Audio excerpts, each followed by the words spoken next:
Jangan lupa like, komen, dan subscribe channel YouTube TVRI Bengkulu dan nyalakan lonceng notifikasinya.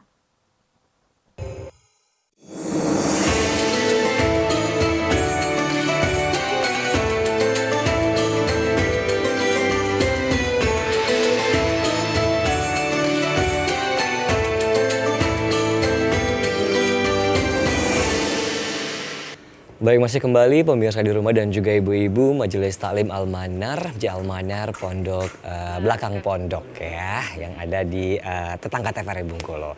Masih kita akan berbincang tentunya di Mitra Kalbu TVRI Bengkulu untuk sore hari ini dengan tema kita yaitu perbanyak amal jariah tentunya dengan bersama Pak Ustadz Fats tentunya. Nah, kita akan berikan kesempatan lagi untuk ibu-ibu yang ada di sini, boleh silakan yang akan bertanya kepada Pak Ustadz, kami persilakan. Siapa? Ibu, ya pakai mic-nya. Nah, silahkan. Assalamualaikum Pak Ustadz. Waalaikumsalam warahmatullahi wabarakatuh. Saya pernah ada, bukan sekedar niat, udah dilaksanakan tentang membeli sesuatu untuk diberikan untuk masjid. Sudah dilaksanakan, sudah dibayar, tapi barangnya tidak tahu entah hilang di tengah jalan. Kebetulan di luar kota. Apa tidak dikirim, jadi begitu saja, tidak ada jawaban gitu. Nah, bagaimana itu Pak Ustadz? Itu belinya online? Sampai tidak niat saya. Oh gitu, baik. Silakan Pak Ustadz. Sudah dipesan, sudah dibeli, sudah dibayar, tapi barangnya nggak sampai? Yang dibeli itu tidak sampai-sampai. Oh gitu. Jadi bagaimana hukumnya? Ditanya lagi, dikontak lagi, tidak nyaut-nyaut gitu apa. Hilang di tengah jalan, apa uangnya dikaburkan begitu. Berarti korban penipuan ya Ibu ya. Baik, silakan Pak Ustadz. Itu seperti apa itu? Mungkin tergantung niat juga kali ya. Allahumma sholli ala sayyidina Muhammad. Ibu yang dimuliakan Allah.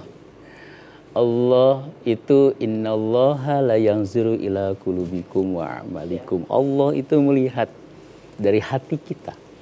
Nah, persoalan yang terjadi sesuatu hal yang tidak diinginkan itu memang sudah kalau di dunia itu sudah wajar lah. Kadang-kadang ya seperti itu terjadi sesuatu yang kadang-kadang kita korban penipuan segala macam gitu ya. Tapi itu tadi kita berhubungan langsung dengan hati ibu. Yang pertama, ketika kita melakukan akad dengan Allah, yaitu ya Allah saya mau niatkan membeli ini untuk masjid. Nah, ibu sudah akad dengan Allah, niatnya sudah, uangnya sudah, itu sudah cukup, Bu. Terlebih apapun yang kejadian seperti tadi itu di luar apa yang kita inginkan. Terkecuali hal itu misalkan disengaja gitu kan untuk kembali lagi uang atau misalkan tidak jadi, itu lain lagi ya Bu ya. Tapi dengan kejadian ibu alami, insya Allah nyampe Bu.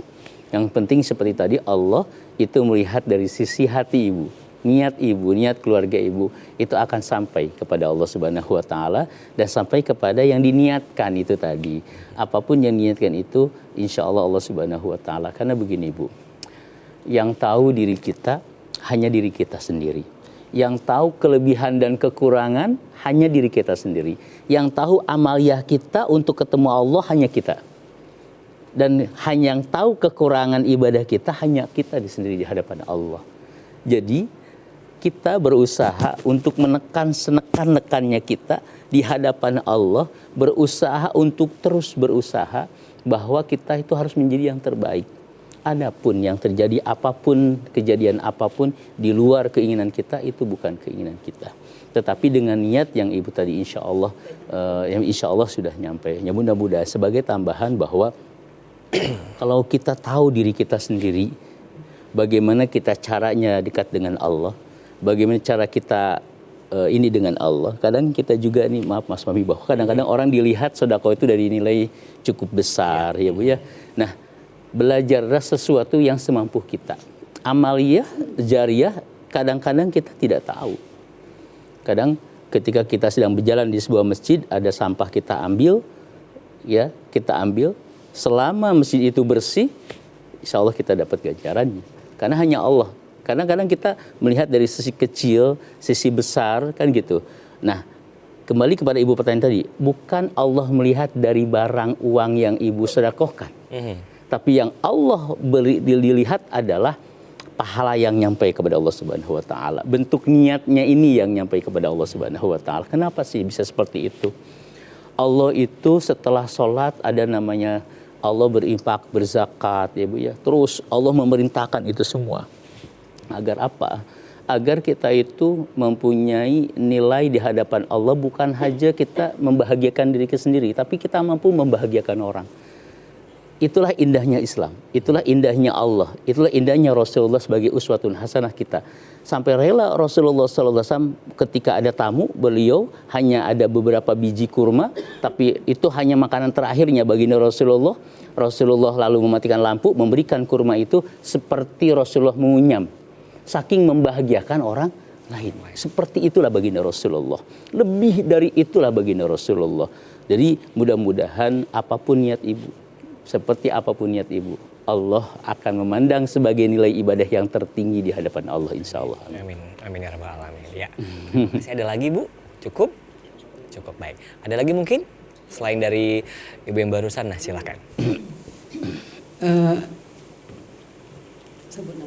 Iya. Assalamualaikum warahmatullahi wabarakatuh. Waalaikumsalam warahmatullahi wabarakatuh. Nama saya Bilna. Saya mau tanya tentang zakat, Pak. Iya, silahkan. Misalnya gini, kita punya teman.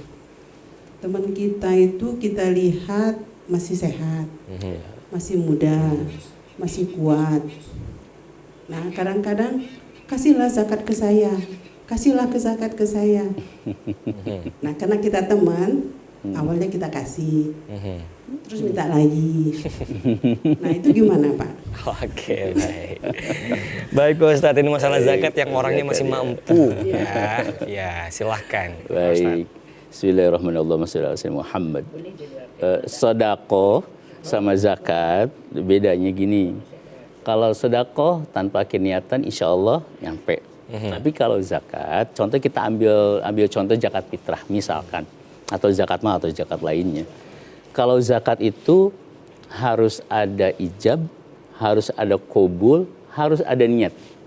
Nah, dan kemana arah yang kita zakatkan itu? Karena Allah sudah mengatur dari apa yang sudah Allah atur dengan baik kemana arah zakat ini, yaitu 8 asnaf. Itu 7 golongan atau 8 golongan yang sudah ditetapkan oleh Allah Subhanahu wa taala.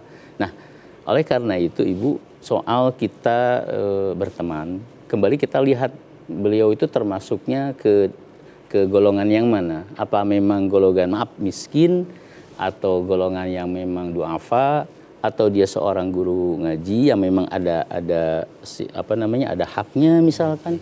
Nah, kalau misalkan memang ada haknya, insya Allah Ibu akan dikatakan dengan sah. Tapi kadang-kadang kita ada nggak enaknya ya Bu, yaitulah kita berusaha kembali untuk bisa niatnya itu Bu yang kita dirubah. Kalau niatnya Ibu zakat, insya Allah mungkin kalau diniatkan seperti tadi, karena zakat itu harus sangat rapi, harus sesuai dengan aturan Allah Subhanahu wa taala karena sudah ada dalam Al-Qur'an. Nah, kalau kita hanya seperti itu niatkan Ibu sedekah saja. Kalaupun toh dia berulang kali niatin sedekah saja. Tapi kalau Ibu zakat, Ibu harus memastikan bahwa ini adalah zakat yang memang harus kepada orang yang berhak.